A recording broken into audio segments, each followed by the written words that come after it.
Prépare-toi à la rencontre de ton Dieu.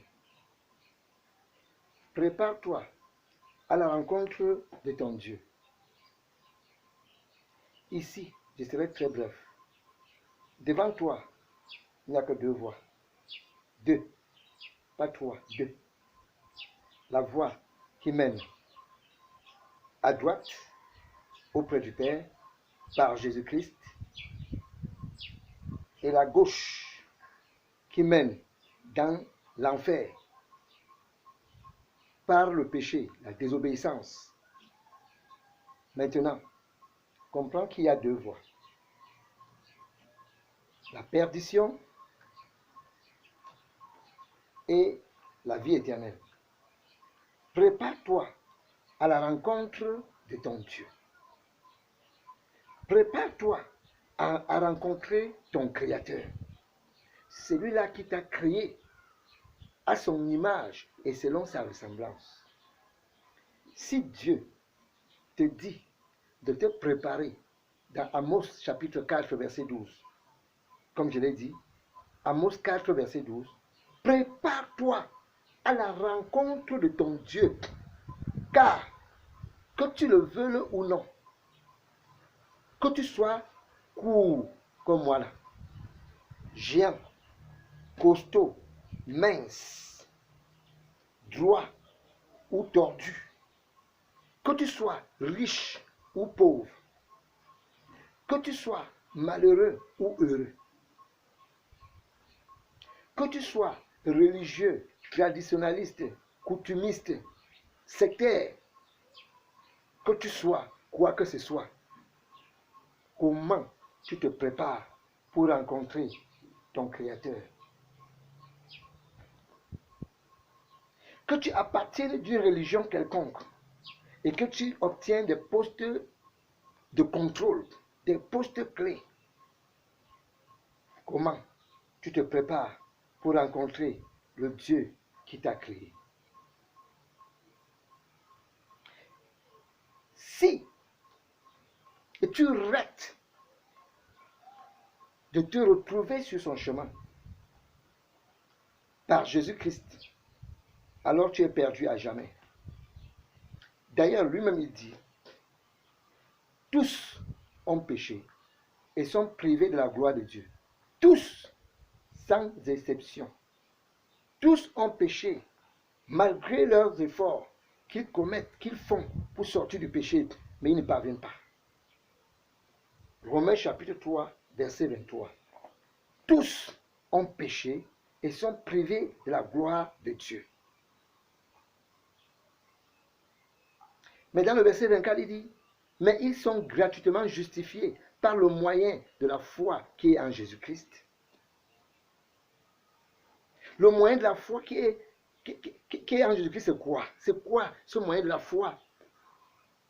Et Jésus est venu nous dire, dans Jean chapitre 3, verset 16, car Dieu a tant aimé le monde qu'il a envoyé son Fils unique, afin que quiconque croit en lui ne périsse point, mais qu'il ait la vie éternelle. C'est ici donc que les deux voies ressortent. Il a tant aimé le monde qu'il a envoyé, il a donné son Fils unique, afin que celui qui croit en lui, le salut n'est pas collectif. Le salut n'a rien à y voir avec le père tire l'enfant, l'enfant tire le père pour le salut. Non. Il a tant aimé le monde qu'il a envoyé son Fils unique, afin que celui qui croit en lui ne meure point pour aller en enfer, mais qu'il ait la vie éternelle. Et comment donc obtenir cette vie éternelle? Premièrement, c'est de reconnaître que l'on est coupable. Deuxièmement, c'est de recevoir Jésus-Christ. Après une bonne repentance sincère. Et lorsque tu l'as reçu, il faut te convertir. Convertis-toi en Christ pour être citoyen céleste. Je sais que tu me diras que tu pars à l'église, certes. Tu pars dans une communauté, certes. Je sais que tu me diras que tu es ancien diacre. Oui, tu es pasteur, prêtre, évêque, archevêque, pape. Tu es tout ce qu'on dit là. Mais la question que je te pose, est-ce que tu t'es déjà préparé de la manière que tu vas rencontrer ton Créateur? Tes titres et tes positions n'influenceront jamais Dieu en ce jour-là. Comment te prépares-tu? Est-ce que tu es prêt? Est-ce que tu as déjà reçu Jésus? Lui-même, il dit, dans le livre de Jean, chapitre 14, verset 6, « Je suis le chemin, la vérité et la vie. Nul ne vient au Père sans passer par moi. » Nul ne vient au Père que par moi. Peut-être que tu as ta part de chemin. Tu as ta part de personne qui va te conduire. Mais laisse-moi te dire, je t'amène vers l'idéal. Le seul qui s'appelle Jésus-Christ. Si tu crois en lui, tu mets ta confiance en lui, tu le reçois dans ta vie comme ton sauveur et ton maître. Laisse-moi te dire, ton carnet pour le salut est déjà signé.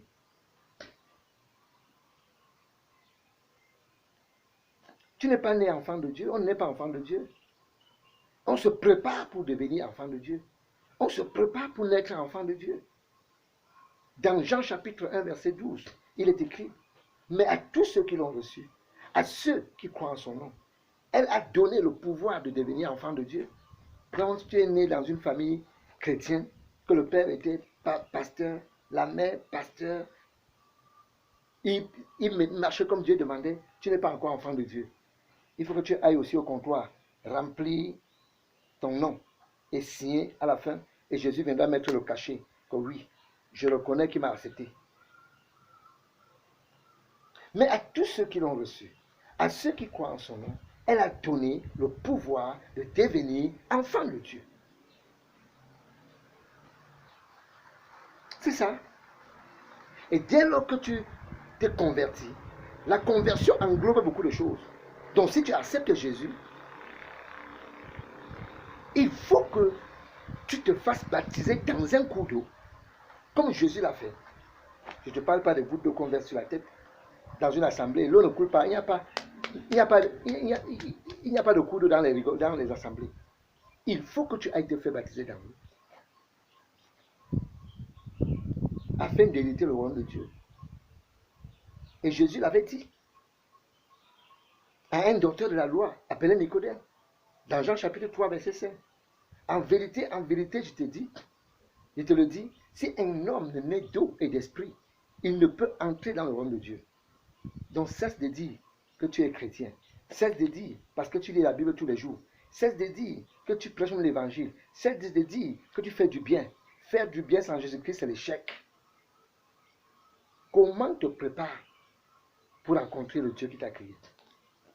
Si tu refuses sa main tendue vers toi, qui est Jésus-Christ, qui est venu mourir à la croix pour te sauver, si tu refuses sa main tendue, qui est Jésus-Christ, si tu refuses son salut, qui est Jésus-Christ, la mauvaise nouvelle que je t'annonce, et que comme tu as refusé Jésus comme ton sauveur, en ce jour-là, tu l'accepteras automatiquement comme ton juge. Je dis bien, écoute-moi attentivement, si tu refuses le Fils de Dieu, Jésus-Christ, le sauveur du monde, celui qui est mort sur la croix pour toi, tu le refuses comme ton sauveur, tu l'accepteras assurément comme ton maître.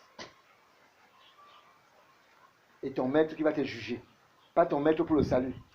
Tu l'accepteras que, oh maître, c'est toi qui devais me juger, c'est toi qui dois me juger, s'il te plaît, pardonne-moi pour tout ce que j'ai fait. Il va te dire, c'est déjà tard. Comment te prépares-tu pour rencontrer le Dieu qui t'a créé? Comment te prépares-tu pour rencontrer ton Créateur? Comment te prépares-tu pour rencontrer ton Créateur? Comment te prépares-tu pour rencontrer ton Créateur? Et je m'approche à toi au fur et à mesure.